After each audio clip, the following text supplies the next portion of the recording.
말씀을 이해하기에 앞서 22장과 23장의 내용을 우리가 짧게 알아야 오늘 본문의 내용을 알 수 있을 것 같습니다.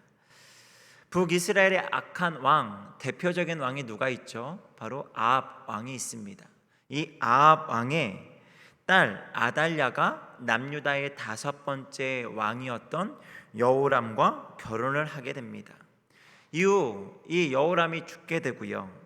또한 그 사이에 태어난 아들 아하시아가 왕이 되고 그 역시 죽게 됩니다.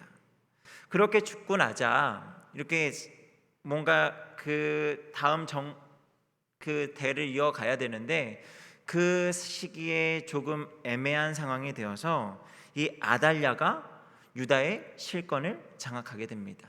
북이스라엘의 악한 왕 아합 왕의 딸 아달랴가 유다의 실권을 장악하게 되었다라는 거예요.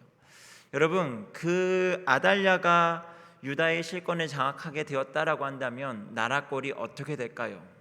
당연히 하나님께서 보시기에 악하고 악한 모습으로 바뀌어져 갈 수밖에 없었겠죠.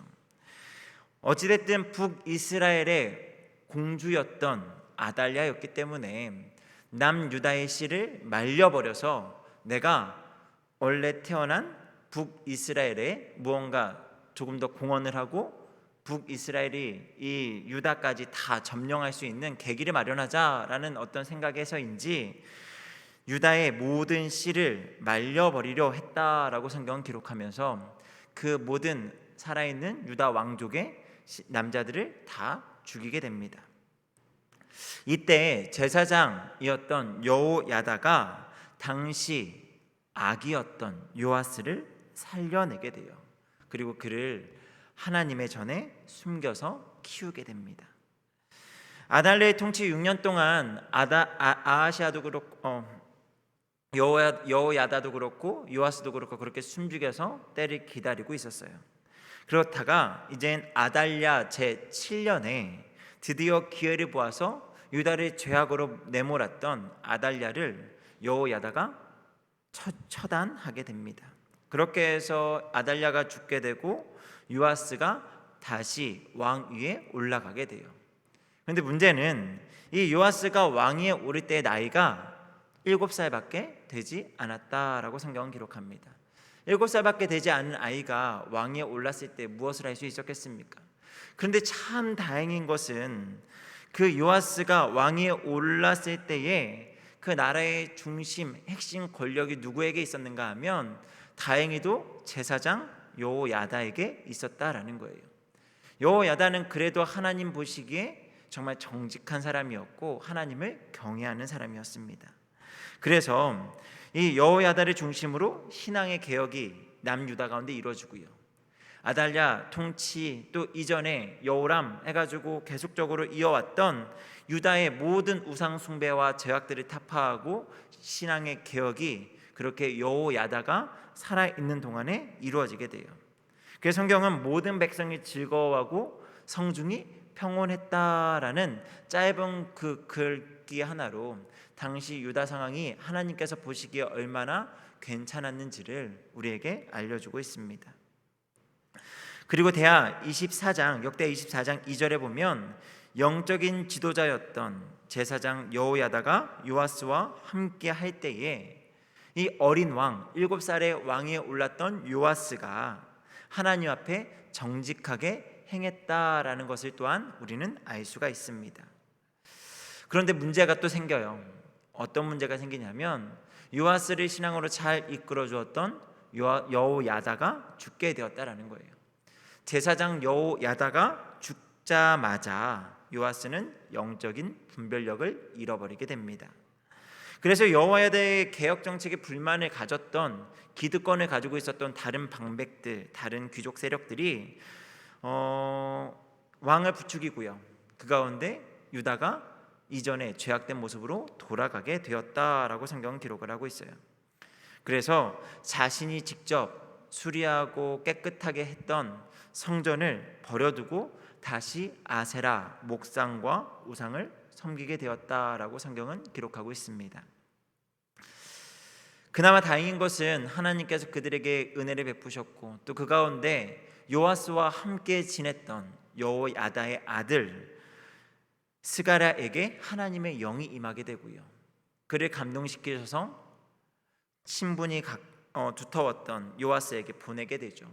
그래서 이 스가랴를 통해서 하나님의 말씀, 하나님의 경고의 메시지를 이 요아스가 듣게 돼요. 여러분, 이 정도 되면 그래도 가깝게 지냈던 사람의 말이기 때문에 들을 법도 한데, 사실 이 스가랴의 말을 듣지도 않고요, 오히려 이 스가랴를 무리와 함께 꾀하여서 죽이게 되었다라고 성경은 기록하고 있습니다. 하물며 그를 죽인 장소가 어디인가 보니까요, 여호와의 전 뜰 앞에서 죽였다라고 이야기하고 있어요. 하나님의 성전 앞에 그 뜰, 거룩하게 하나님을 예배하기 위해서 마음을 가다듬고 그렇게 제사를 드리기에 합당한 어떤 하나님을 경외하는 그 장소로 우리에게 알려져 있는 여호와의 전 앞 그 뜰에서 이 스가랴를 죽였다라는 거예요. 지금 요아스의 영적인 상태가 어떻다라는 것을 어느 정도 짐작이 되십니까?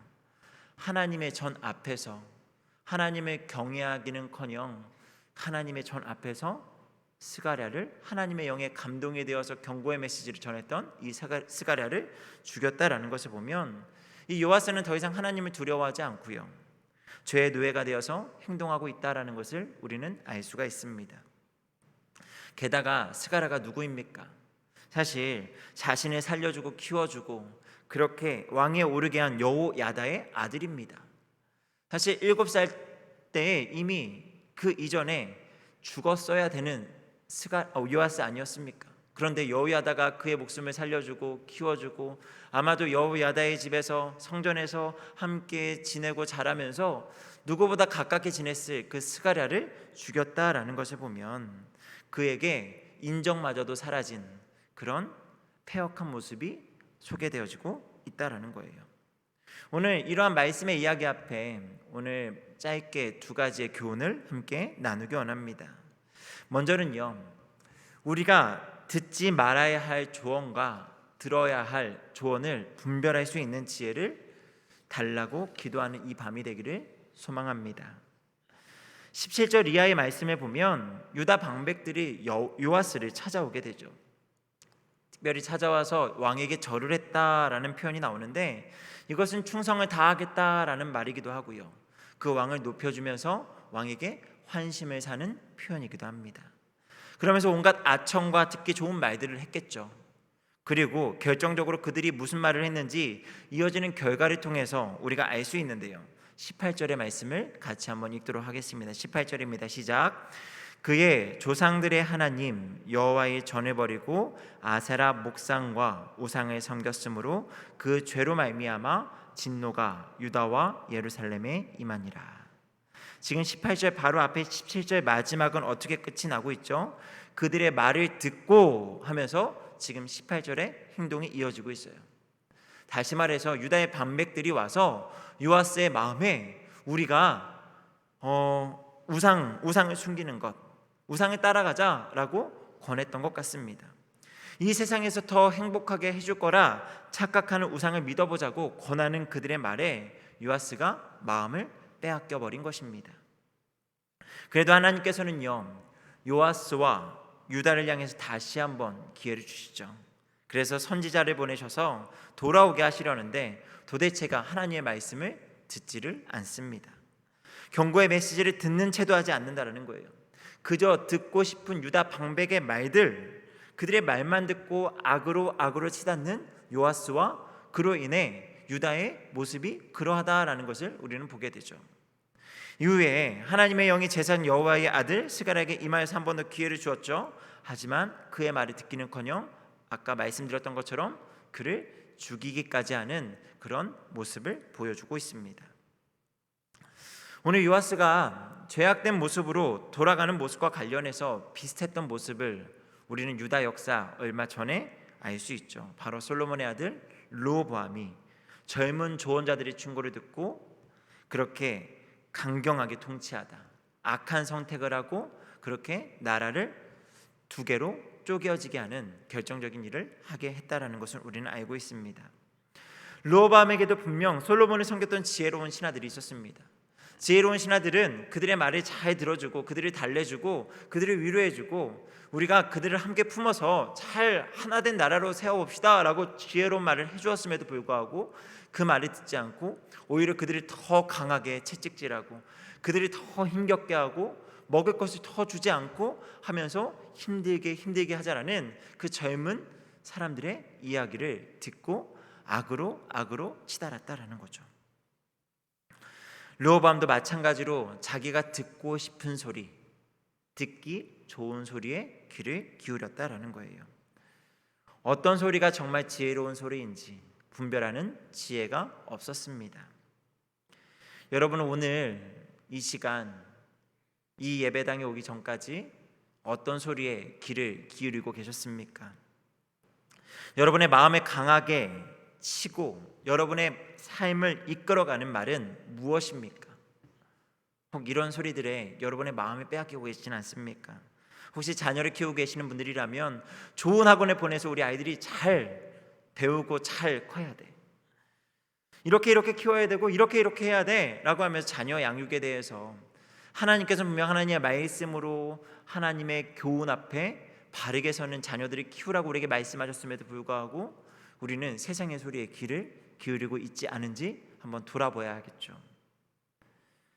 또한 지금이 부동산을 사야 할 적기야, 아니 지금이 주식을 해야 되는 시기야, 아니 지금은 금을 사야 돼, 아니 지금은 달러가 지금 많이 올라가고 있으니까 저 올라가기 전에 지금 달러를 사야 돼 하는 이런 사람들의 말에 귀를 기울이고 계시지는 않습니까?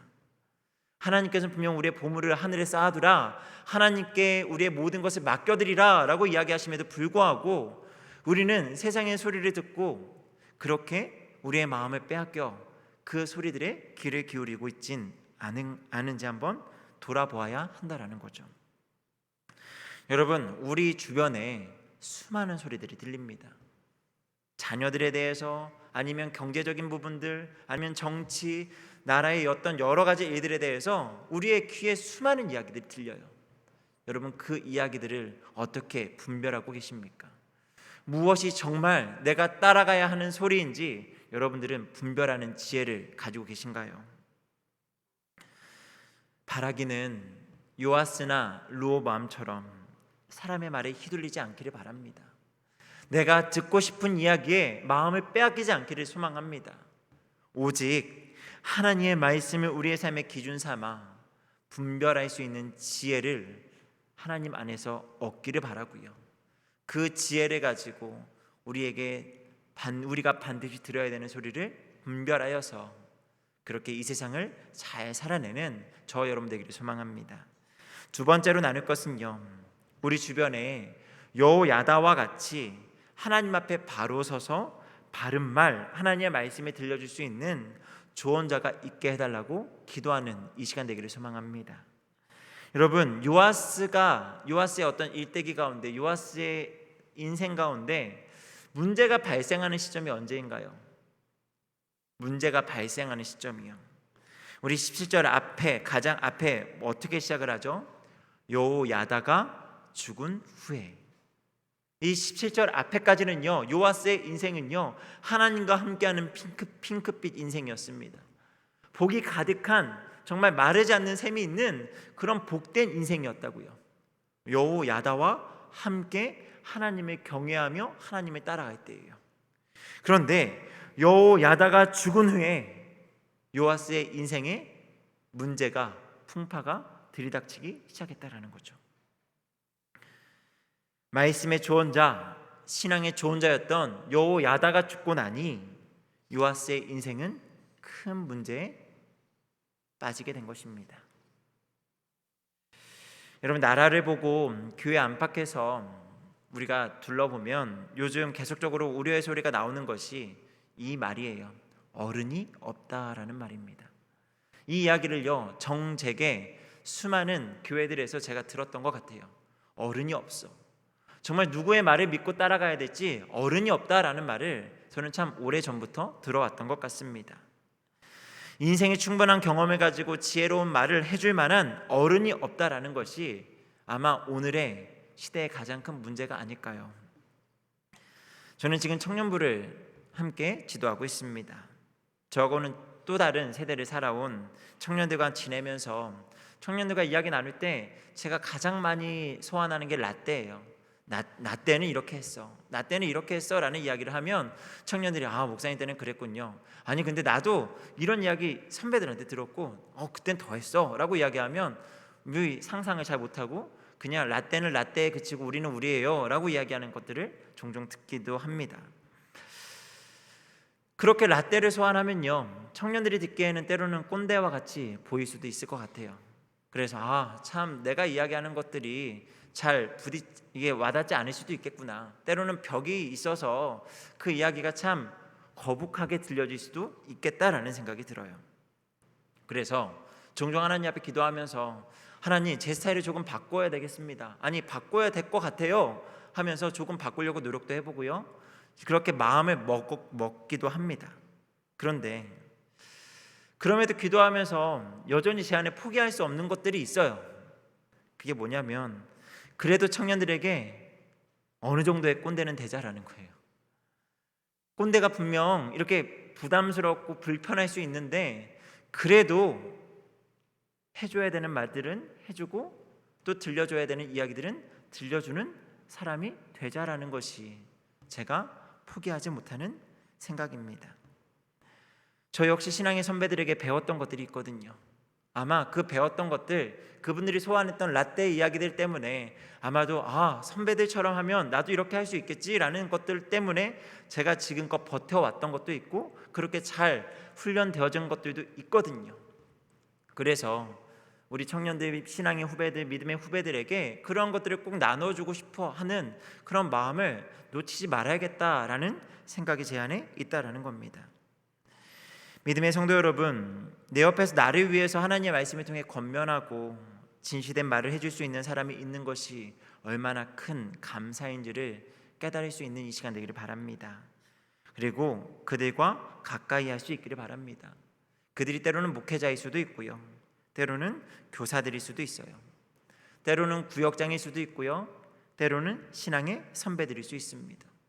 때로는 만나보지는 못했지만 내게 정말 좋은 기회로 온 좋은 신앙의 서적들을 통해서 그렇게 만나게 되는 또 다른 알지 못하는 신앙의 선배들일 수 있습니다. 때로는 그들로부터 들려지는 이야기들이 내 인생에 간섭하는 것 같고 이것저것 내 어떤 사생활을 침해하는 것처럼 느껴질 수도 있습니다. 하지만 그것을 귀한 것으로 여길 수 있기 바랍니다. 오늘 말씀을 기억하시면서요, 여호야다가 죽은 후에 요아스의 인생 가운데 하나님과 멀어지고 그의 인생이 악으로 갔던 것을 생각하면서 우리를 신앙의 바른 길로 이끌어주고자 노력하는 누군가가 있다면 그들을 기뻐하고 그들과 함께 교제하는 것을 즐거워하고 그들 앞에 감사하는 마음을 가지고요, 그리고 때로는 나 역시 그들과 같이 다른 누군가에게 그러한 사람이 되어보자라는 그런 마음으로 그런 사람이 되시기를 바랍니다. 그래서 여러분 주변에 있는 누군가에게 그렇게 바른 말을 전해줄 수 있고 신앙으로 이끌어줄 수 있는 여러분 되기를 바랍니다. 말씀 마치도록 하겠습니다. 세상의 말에 현혹되지 말고 오직 하나님의 말씀을 따라가는 우리의 인생 신앙을 꿈꾸시기 바랍니다. 이를 위해서 좋은 믿음의 사람들을 만나는 것을 우리의 기도 제목 삼기를 바라고요, 이미 허락하신 만남들이 있다면 그 만남 안에서 충분한 믿음의 교제들을 이루어 가시기를 바랍니다. 또한 내가 그러한 사람이 되어서 또 다른 누군가를 신앙으로 잘 이끌어 주어서 그것이 계속적으로 확장되어지고 또 더 확장되어져서 하나님께서 기뻐하시는 믿음의 계승 또 믿음의 확장이 이루어질 수 있기를 주님의 이름으로 축복합니다. 우리 시간 같이 찬양하면서 오늘 주신 말씀 붙잡고 함께 기도하는 시간을 갖기를 원합니다.